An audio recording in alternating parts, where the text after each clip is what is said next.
Hello there, ladies and gentlemen, and welcome into this NBA Finals special edition of the Green Room. I'm Garrett Greene, and we're breaking down Game 2 of the NBA Finals versus the Miami Heat and the Dallas Mavericks. And boy, you can't ask for much more out of this series. When it looked like Miami had this game won, the Dallas Mavericks just sit back down on the bench and say, you know what, we got nothing to lose, let's go out here. I'm sure you all know the storyline, but the Dallas Mavericks down by 15 with about 7 minutes left to go in the game, come back and beat the Miami Heat. They finished the game on a 22-5 run to close it out and go on to win 95-93. The Dallas Mavericks taking this one, stealing a game in Miami. Now, we're going to go over a couple of notes and break down. This is the most complete coverage that I think you'll have out of anybody in North Texas on YouTube. So let's dive right into it, and we'll say, how did this happen?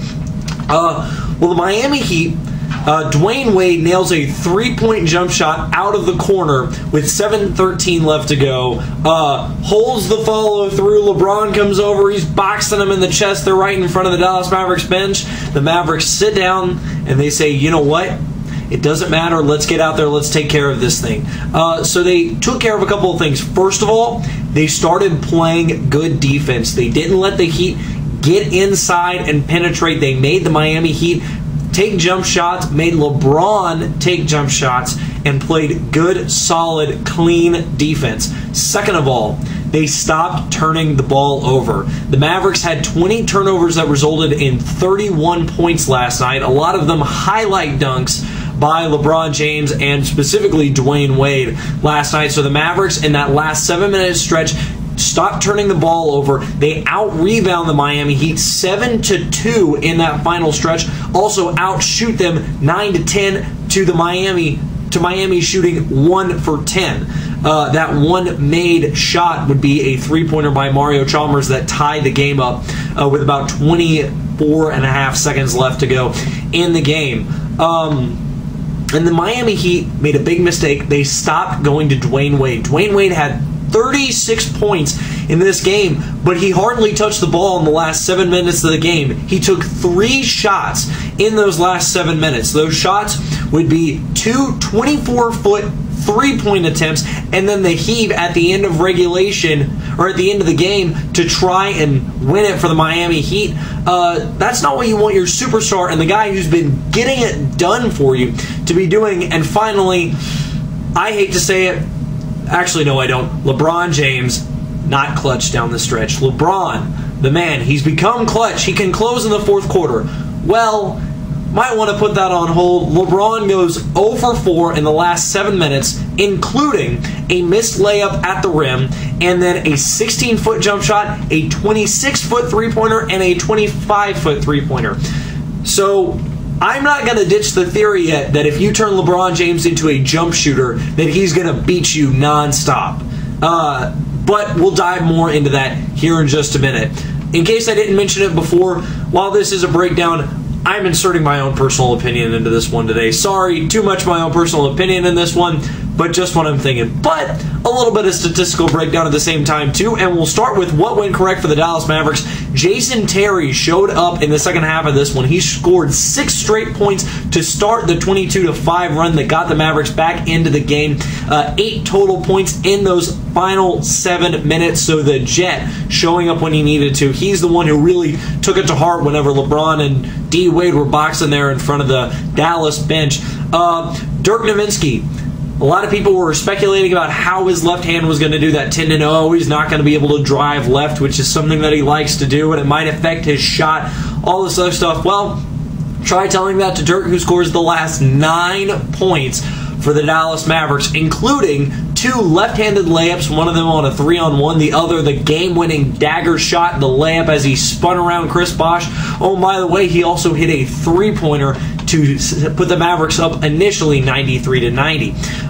And then another thing that's getting overlooked here, Shawn Marion, who has been outstanding for the Dallas Mavericks since the Western Conference Finals and on. Marion goes for 20 points, 8 rebounds, 3 assists, a steal, and a block. 19 of 14 from the field, 2 of 2 from the charity stripe, and he played 41 minutes That's good for second best on the team behind only Dirk Nowitzki, who played 42 minutes. And Marion's really been showing up on the defensive end as well. He's the one who started that 3-on-1 whenever Haslam tried to save the ball back inbounds. He got in there in between Wade and Chalmers, or excuse me, LeBron and Chalmers, knocked it back to Jet, that started the 3-on-1, got the ball, dished it to Dirk, and got him to score those final points. So Shawn Marion. And then something we talked about a lot that the Mavericks need to do, crash the offensive boards, or just crash the boards in general. The Mavericks out-rebound the Miami Heat 41-30, including out-rebounding them 11-6 on the offensive glass. And hey, Dirk Nowitzki had 11 of those boards, so Dirk getting it done on both ends of the floor last night. Had a couple of reach-ins to get the ball tipped away and everything, so great play overall last night by Dirk Nowitzki. Now, while we're talking about how the Mavericks won it, a lot of people want to talk about how the Miami Heat lost it. So let's talk about that really quick. How did Miami get the lead to start with? It was turnovers that they forced by the Dallas Mavericks. Dallas was within 2 early in the fourth quarter, and Miami rips off a 13-0 run, including 6 straight points off of really just big mental mistakes by the Dallas Mavericks that let them get that 15-point lead. Also, now getting to the collapse of the Miami Heat, Chris Bosh only went 4 of 16 from the floor last night. Did finish the game with 12 points. He was 4 from 4 from the free throw line, and he finished with 8 rebounds, no block shots, and 2 turnovers. But Chris Bosh not as effective as a weapon as he could have been last night for the Miami Heat. And then LeBron James, the big story about LeBron, the guy who's going to deliver a title, he's going to win a ring. Well, after the last game, everybody said, hey, LeBron's a good jump shooter now. You can't just make him shoot.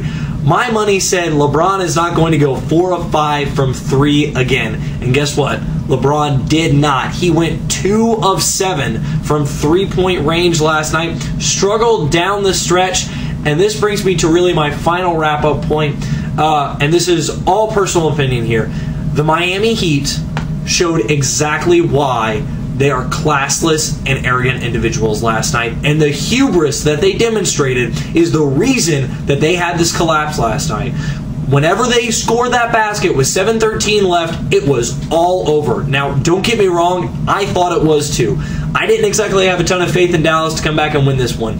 But LeBron and D-Wade, they start celebrating, jabbing back and forth. Yeah, man, we got this one won. Well, guess what? You didn't close out the game. You didn't finish like you should have. You missed critical shots. You proved why you are not a closer and why your arrogance is the reason that everybody is rooting against you. Watched the game with my dad last night at the American Airlines Center. The place was rocking as the Mavericks came back. But talking about it in the car afterwards, he said, you know, I can see now after watching LeBron James play why a lot of people don't like him. He just plays with an arrogance, not confidence, arrogance. And my dad has probably never seen LeBron James play an entire game in his entire life. That's his impression after one game of LeBron James. So all the way back to the decision, the party that they threw, everything, I've never really criticized it before, but last night is exactly why LeBron still does not show what it takes to win a title. Now, could I eat my words and could the Miami Heat go on and win? Absolutely. In no way, shape, form, or fashion am I saying that this series is over. But the Heat showed last night that they still lack maturity and lack continuity on offense. And they also lack leadership up at the top. When the Mavericks were down 15, Rick Carlisle sat them down and said, hey, run our offense, do this, made the strategic moves he needed to, and got it done. Eric Spoelstra demonstrated that he could not hold on to a 15-point lead with 3 of the best players in basketball last night and really put away a series. So this shows that the Miami Heat are still the same team that they were back in the middle of the season and even late into the season, a team that whenever you force them to run a half-court offense, cannot execute because they still don't know if they want to go to Dwayne Wade or LeBron James. And you know what? My personal answer to that, it varies by night. Last night, LeBron has no business holding onto the ball as much as he did. Dwayne Wade needs to drive the basket and take those shots, force fouls, get to the free throw line, and get it done. There's no reason that he should have gone those last 7 minutes only taking those 3 shot attempts that we talked about before. But it shows that if you can stop Miami from getting into the open court, not commit turnovers, and play good defense like the Mavs can, the Heat are absolutely beatable. Yes, beatable. So that's relatively what we have for the green room here this afternoon. I realize that kind of turned into a 10-minute rant on my part, but it'll be interesting to see what happens in Game 3 between the Dallas Mavericks and the Miami Heat. Coming back to Dallas for 3 games, series tied up at 1-1. We will see what happens between the Dallas Mavericks and the Miami Heat. We'll have a standard edition of the Green Room coming up here in a minute with recap of all the scores. We'll touch on this, but we'll move on to some other things since we devoted about 10 minutes to this one. Until then, have a good evening and go Mavs!